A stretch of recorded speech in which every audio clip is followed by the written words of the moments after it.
meeting, our owner is very hands-on. Once again, with the exception of him being in the hospital, every single contract that we have, every superintendent, director, commissioner, whoever essentially is our client, gets Dr. Hoffman's cell phone number.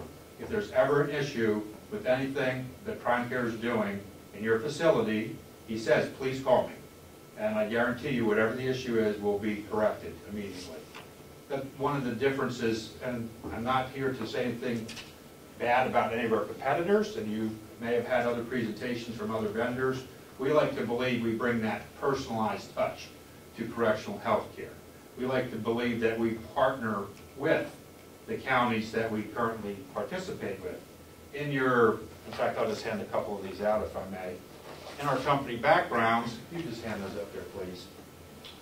Our greatest marketing tool is not the marketing department, which is Derek and I, essentially. Our marketing tool is all our references from our clients. In the back part of that brochure, the company background, tells a little bit about Prime Care, a little bit of our history, but the most important single thing that I would point out to you, ladies and gentlemen, we list every single contract that we have. We list all the facilities when they started. We have contracts, in fact, our very first contract, which is Dauphin County, which is in the middle of Harrisburg, which is about 5 miles from our corporate office. We've had that single contract for 22 years. We pride ourselves on partnering with the county, and we look at their operation, and many of those counties have gone through their RFP process, and we have always been awarded. Now, you're going to ask, well, how many contracts have we ever lost? Sure, we have lost contracts, and that's simply based upon the RFP and the fiscal managers making a different decision. We have never had a contract terminated in all of those years for cause. One of the big things that we bring to the table in our partnership is our medical management. Part of the medical management team is sitting in front of you. We indemnify the county based upon the medical contract for any medical problems that would be gooned up or mistakes made.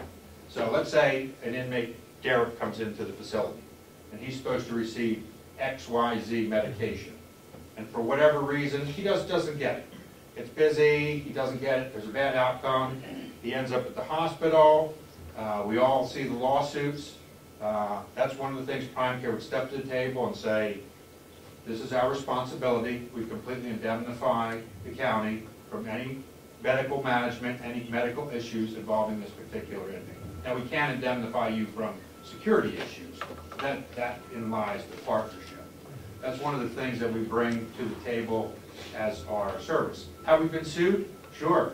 What county jail, what prison hasn't been sued?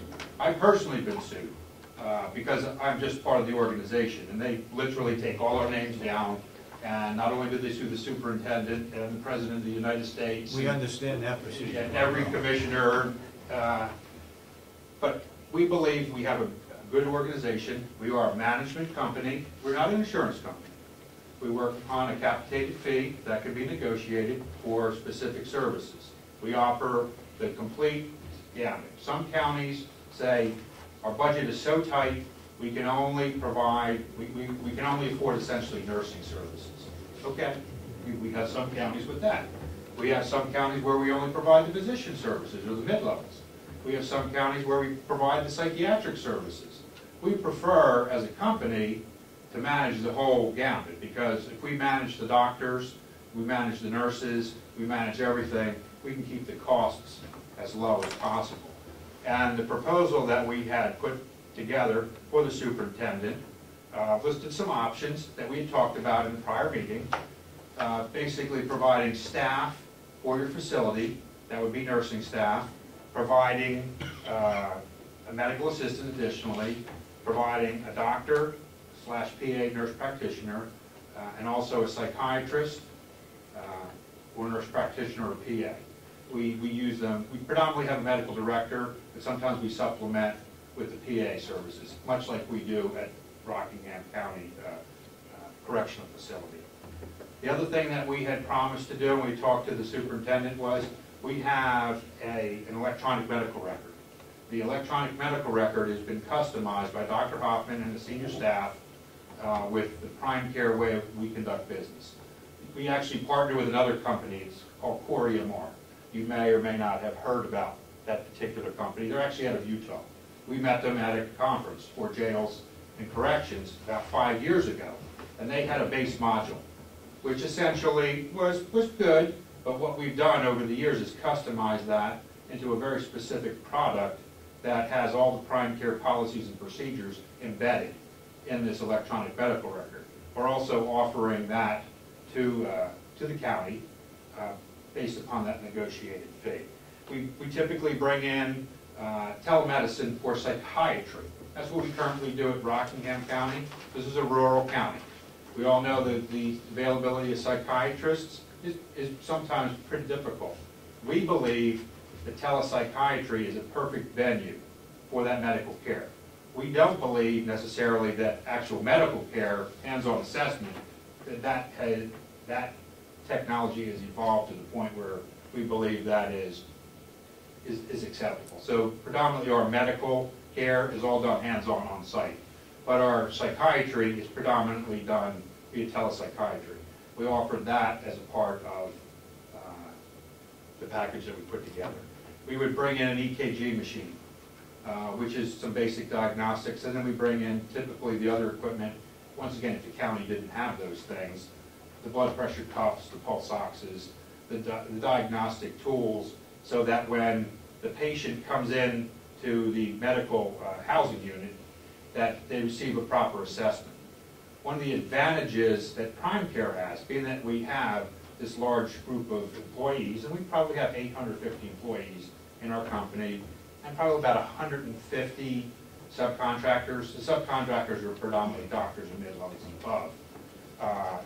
If our nurse on station, like if Amy is our HSA, I'll use her as an example, if she has a problem inmate, first thing she does is do an assessment. If there would be a question like, what do I do? I'm not sure. The first call would be to our regional coordinator, which would be Denise. And Denise would say, okay, I manage 10 of the facilities.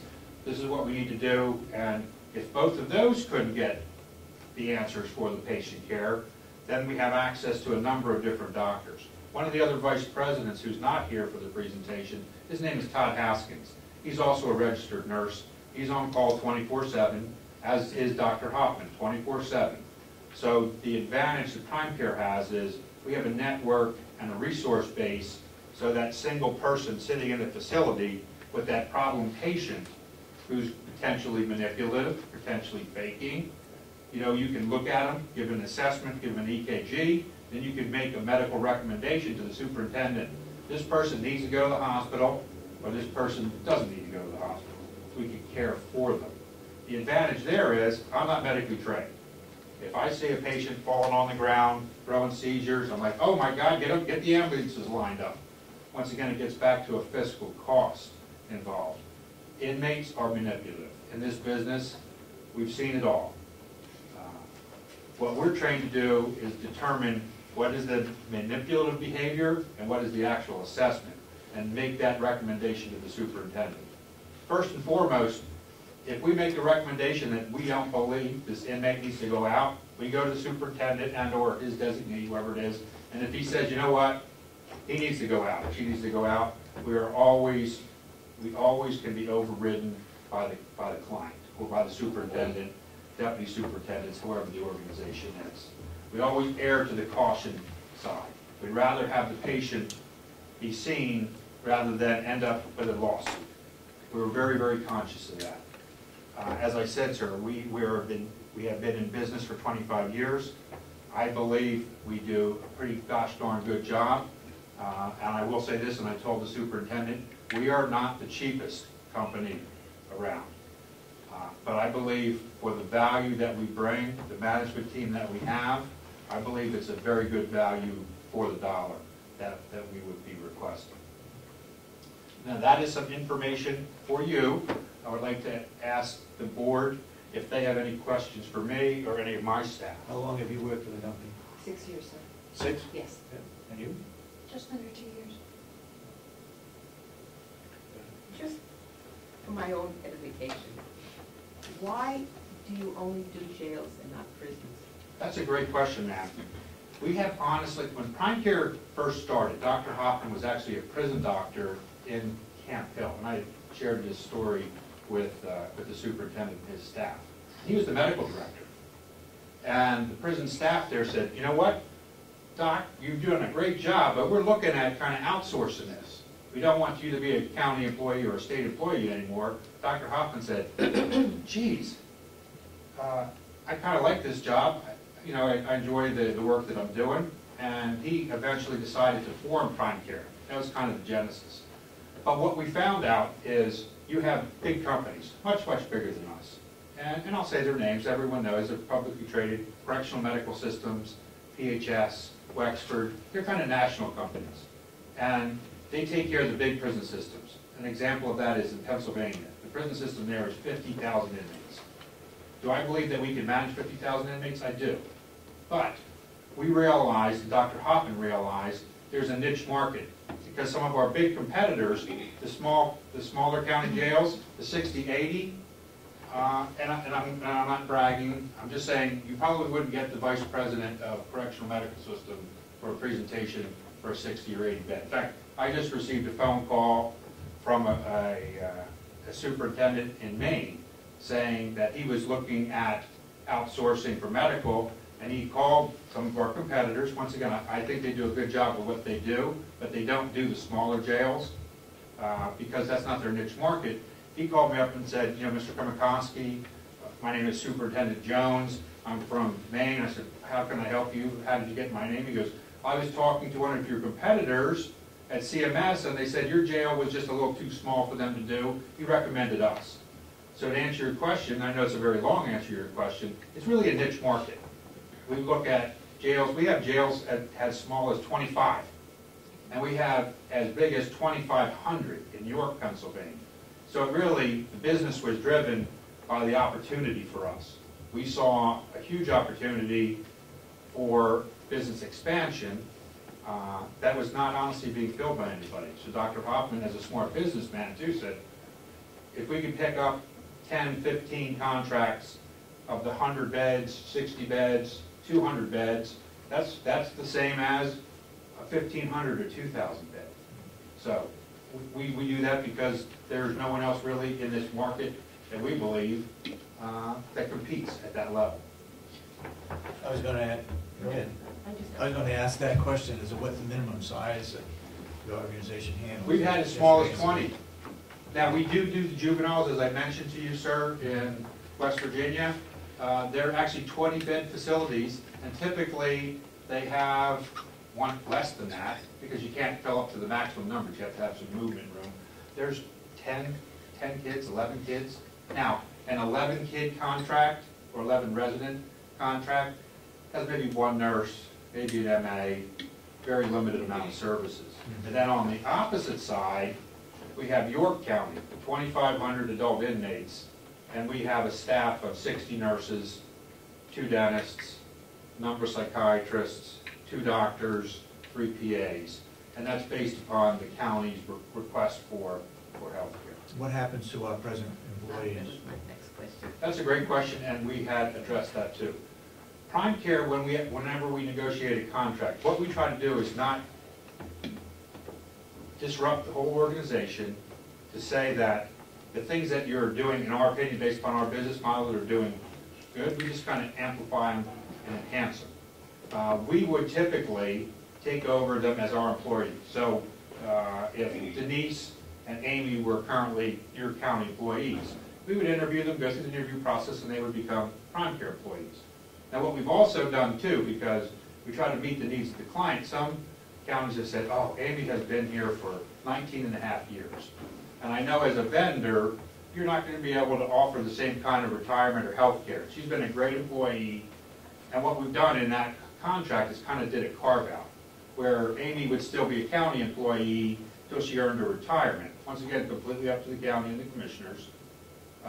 And then we would work this. We work the dollars out based upon, well, Amy's going to still remain on your staff, so that gets reduced out of the dollars that we believe that we were going to hire. What's the benefit package you offer? The benefit package is a pretty standard package. We have a Capital Blue Cross product, health care. It's a health service account with a high deductible, and we cover a good portion of the health care, but we're not a county agency. that's one of the areas